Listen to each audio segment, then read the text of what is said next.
Endorsement Workshops, the insurance industry's leading education and training platform, presents Life Insurance, the entry-level series, the products, the underwriting, and the planning applications to position your practice as the premier provider of insurance products in your community. Get on board, get on track, get to where you're going. And now, your EduTrainer, national insurance columnist, Steve Savant. Well, welcome everyone. I'm Steve Savant, your EduTrainer and coach for our Endorsement workshops, our entry level into life insurance. And all this week, we've been talking about life insurance riders. Some of them are mortality, some of them are morbidity. And if you're coming into our class today for the first time, wow, you're at the last day of our 60-part series. Wow. You need to go back out to the beginning of our class. We'll tell you how to get there in a moment. We're sponsored by Lincoln Benefit Life, an Allstate company, and on their site at www.lblsales.com/ETW, you'll come out to their site where you can download their Eclipse illustration software. It's an excellent tool. We've used it throughout our 60-part series, and it's a great tutorial. You can go with us page by page through it as I walk you through some of the mechanics. It's excellent. Just go out to their site, hit Run Installer, and download their software. Again, www.lblsales.com/ETW. Also by Lincoln Benefit Life and Allstate, they have an excellent menu here of first client contact pieces or marketing campaigns. Some of these are really great sales structured letters and prospect letters and postcards that you can use. They're already done. There's about 10 of them out here, about a good dozen, as well as their Facts of Your Life booklet. It's a data collection where you can harvest client information, and it's really excellent. It comes in either book form or it can come in an email attachment. I love this. It has tremendous questions in there that actually will lead to other sales, and people really like this. I promise you, they never will think about half of what's in this book. I saw there's so many, I think I counted maybe 25 different pieces in that book that I never even considered before as part of collecting data from a client. Remember though, if you're going to use any of the prospecting letters or the prospecting postcards, remember, it's been approved by Allstate, but that doesn't mean that it's approved for you. If you're a registered rep and you're working with a broker-dealer, the compliance department's going to have to see this before you can use it, as well as if you're with an insurance agency that has similar compliance protocols, you need to go out there and just make sure they see it first before you start sending this out. And lastly, all of our videos, of EduTrainer videos, are all out on our site at www.brokersalliance.com. As soon as you come to our homepage, you'll see this huge, big red button. It says On Demand Videos. And in that section of our archives is all of our EduTrainer workshops. It has all of our Welcome to Our Weekend shows. It has all of our daily business, the business insurance on our daily internet talk show. It's all out there at www.brokersalliance.com. I don't know of anybody that has the video archive that we have for education and informational purposes. It's just huge. Well, let's get to the board. We're talking on our last day, and believe you me, I can't get to all the writers that are on here. I just gave you the bigger ones the last couple days, the top 10, so to speak. But today I want to go through some of the secondary or ancillary writers that are available. And again, I have a huge collection that I've collected to try to get all the writers together and their definitions by carrier. It's over 100 pages long, but you say, Steve, I'd like to have that. Just write me at thebiz@brokersalliance.com. That's THEBIZ at brokersalliance.com, and I'll send it to you. As well as, if you haven't already got it in our life insurance manual with its patented vocabulary, we use it so you can say, Steve used a term I didn't know. It's probably in my vocabulary. So go ahead and order all that, life manual, vocabulary, and our writer section, and anything else you've seen on the show that I can send as a doc, just write me at thebiz@brokersalliance.com. We'll be happy to send it to you. All right, well, let's go right out of the gate and get into it. We're talking about exclusion riders. Now, this is a weird one because you're saying, gee, Steve, we're excluding something, right? An exclusion rider? Well, let's say I'm willing to issue a policy, but I find out that this guy does enough flying and recreational that they don't want to pay for the rating that might come with that. And they could say, we're going to do an exclusion ratio on aviation. Or we're going to do an exclusion on scuba diving. We're not going to do that. So if this client, by the way, dies during a dive on scuba diving or aviation flying, then they're not going to pay the claim because that's excluded. There are several possibilities on exclusion riders. It just depends from carrier to carrier which one they're going to use. I'm giving you a couple that are easy to look at. Exclusion riders, aviation being one of the biggest ones. So if I'm coming to a client and that client doesn't want to pay the price tag or whatever else, they may look at that and say, well, I'm going to use that as an exclusion rider, and they'll say that's going to be off the table if death occurs. Another one that I like here is a cash value rider. Now on whole life, this can be huge because if you're a whole life vendor and you're competing against current assumption UL or IUL or VUL, right? They usually get the death benefit, they suppress the death benefit to try to put as much cash value as they can in the contract. But when I'm looking at whole life, I have a kind of a standard boilerplate. My premium is a lock. I can't break apart the mortality items or the mortality inventory and do what I want to do with the death benefit. But I could add a cash value rider on it, which could be very close to the same scenario. So if you're looking at current assumption UL or indexed UL or VUL, I also sometimes will look at carriers. There are a few carriers in my mind that if I'm going to show between 5.5% and 6% in my standard plate on VUL, IUL, or current assumption UL, although I don't think the interest rate's that high, I'm going to show whole life using a cash value rider. Those riders really will accumulate some serious numbers. And remember, we're not talking about buying paid-up additions with the dividend. We're looking at this as a standalone rider, which can, of course, it could accumulate dividend depending upon the contract. But again, cash value riders, that's another one I really like, especially if we're talking about income scenarios. It's one that you might want to look at. Another one that I want to look at is the estate tax. We still don't know what's going on, I'm so sorry to say. State tax repeal rider. This is huge on second to die. It gets people to come off the board.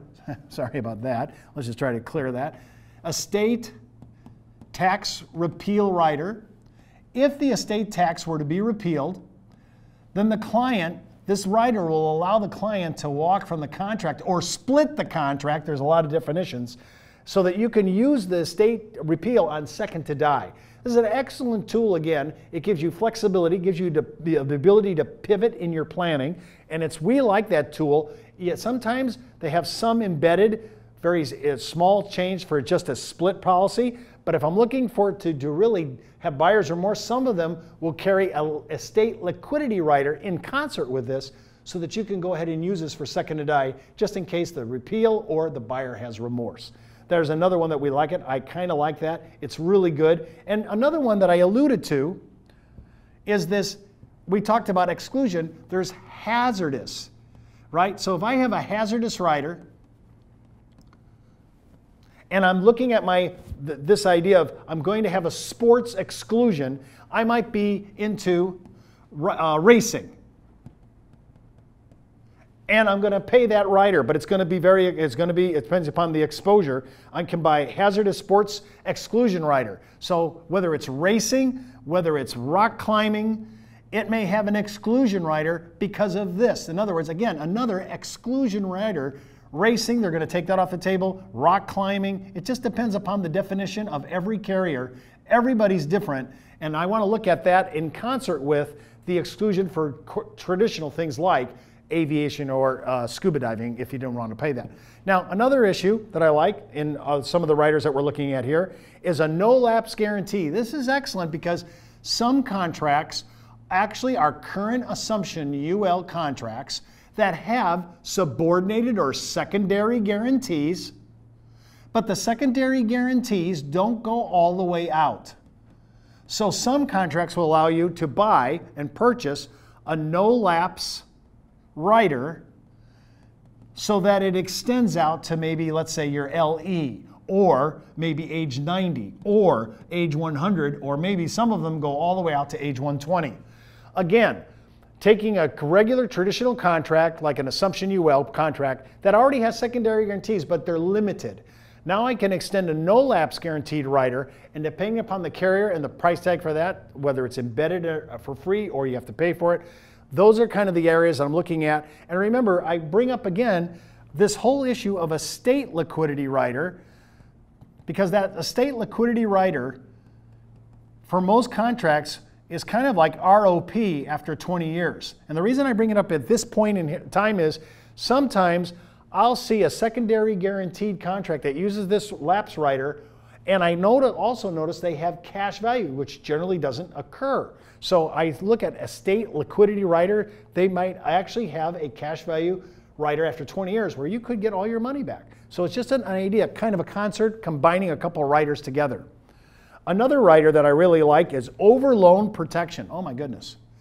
Now remember, I would love not to use this because I don't really need it if I do it right, but are we going to manage distributions in our IUL if we're using indexing, variable, current assumption UL, or am I using whole life depending upon what I'm doing for maybe supplemental income? Am I going to be able to protect the client from overloan rider? Why do we even need an overloan rider? What happens to cash values that are inside the contract? And remember, nobody's been paying the interest. So there's interest rate, there's being interest to borrow. Even if it's wash loans, there's going to be some accrual charge between the charging and crediting at the end and beginning of a year. And that cash value in a policy, even I've taken out loans, that money, loans of gain, is supposed to go free. But there's also loans because I didn't pay every year for the interest, so the cash values are becoming cannibalized, right? They're being eroded because I'm letting the policy pick up the interest rate charge. If my policy lapsed and I didn't have overloan protection, all the gain in this policy over here, all the loans would be a taxable event. But heads up, here's the one that's never seen. There will be another taxable event on all the policy loans that are inside the contract because we didn't pay the annual interest charge. We just let it roll and accumulate. And now all of a sudden, I not only have tax on what I took constructive receipt on, but now I have a tax on a policy because I went to overloan. I didn't have overloan protection and my policy lapsed. This is a huge issue, and unless you're willing to manage this for a long time specifically, and you're doing supplemental income, you're going to have to look at overloan protection riders as a possibility because you don't want anything to happen as an ordinary income tax by the money you did take out, as well as a phantom income tax for money that's inside the policy. It's just a heads up. You just want to make sure, hey, am I doing this? Is this a good deal for my client? And then I want to look at something that I think is really kind of an interesting thing. We talked about this thing called a wellness rider. I kind of like this. It's a good concept. A wellness rider, and the wellness rider starts giving, what they do is they start crediting back to the cash value into the contract somewhere around the 11th year. Interesting to note, I have to get this creditation, I have to go in and have an annual exam just to see how I'm doing and to keep my BMI, my body weight, my height and weight issues in good shape. And if I do that, they give me a credit for that. The first 10 years, the credits aren't that much. I hardly ever bring it up to a client. However, when you start to get into year 11 through the client's expected life expectancy, that mortality, those numbers can get so high that the actual credit back into the cash values of the policy actually can exceed the premium paid. So if you have clients that are super preferred plus or preferred non-smoker, and you look at these numbers, and especially females who have serious longevity in their family tree, this could be a really interesting rider, and it's part of the policy embedded. And sometimes I like to look at this because it rewards people who are already actively using lifestyle credits to get so high up the food chain. Their blood and urine exams are excellent, their EKG, they're on a diet, they're controlled exercise, everything they're doing is great. They could actually really benefit from this. And if you're living into your 80s where they projected on the standard platform that you were going to be passing in between 80 and 85 and you live past that, that number could exceed your premiums paid, and that means that you would be having a contract that would actually be paying for itself based on your annual review by your physician, just going in and checking and keeping your height and weight issues, your BMI, your body weight mass index really in shape. This is a great rider. A couple carriers carry this, and I think it's an excellent tool, not only for a close, but for people who are really, really preferred in the preferred health categories. This is a great way for them to actually pay for this premium later on in life when maybe money's tight. Excellent rider. Those are some of the riders you can add. This has been an Edutrainment Workshop, the educational division of the National Insurance Clearinghouse. the marketing arm of Brokers Alliance. And sponsored by Lincoln Benefit Life, an Allstate company.